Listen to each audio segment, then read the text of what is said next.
Salam sigap dan shalom.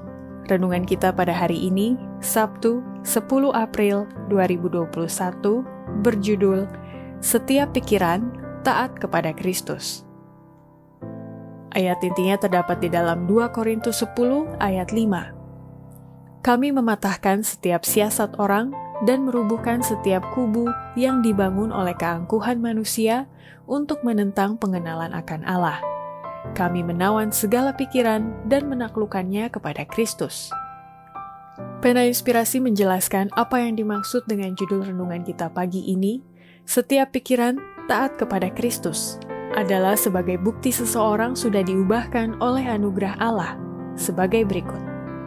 Pertama, seseorang dapat memiliki pikiran yang taat kepada Kristus bila mana pikiran orang itu selalu dilatih melalui ujian-ujian harian ketaatan moral dan senantiasa melibatkan prinsip Alkitab dalam memutuskan segala sesuatu dan melatih dirinya melakukan kebiasaan setia dan benar tanpa ragu-ragu memilih atau menentukan yang benar atau salah.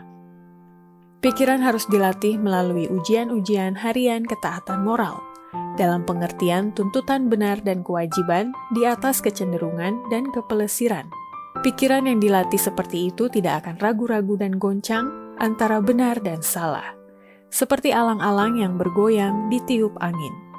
Tetapi secepatnya masalah ada di hadapan mereka langsung melihat bahwa prinsip terlibat, dan secara insting mereka memilih yang benar tanpa memperdebatkan lama masalah itu.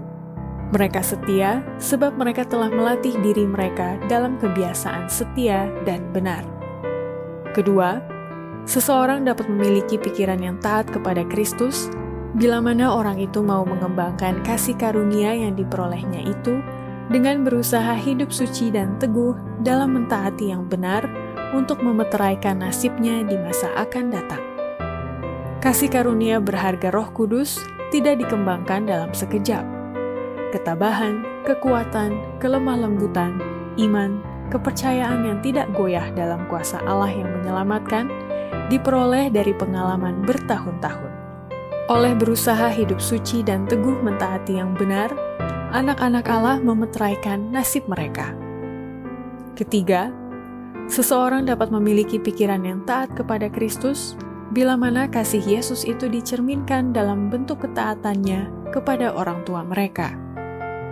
Orang-orang harus mengasihi dan mempercayai dan mentaati juru selamat mereka, sebagaimana mereka mengasihi dan mempercayai dan mentaati orang tua mereka.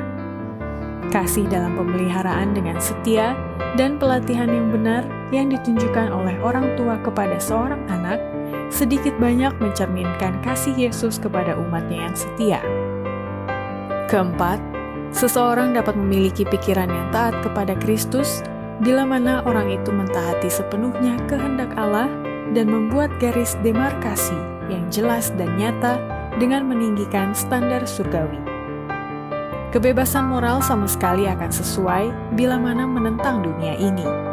Oleh mentaati sepenuhnya kehendak Allah, kita akan ditempatkan di atas dasar yang menguntungkan dan akan melihat perlunya memutuskan pemisahan dari kebiasaan dan praktik dunia ini. Kita tidak mengangkat standar kita sedikit di atas standar dunia ini, tetapi kita harus membuat garis demarkasi yang jelas dan nyata. Demikianlah renungan kita pada hari ini, kiranya Tuhan memberkati kita semua.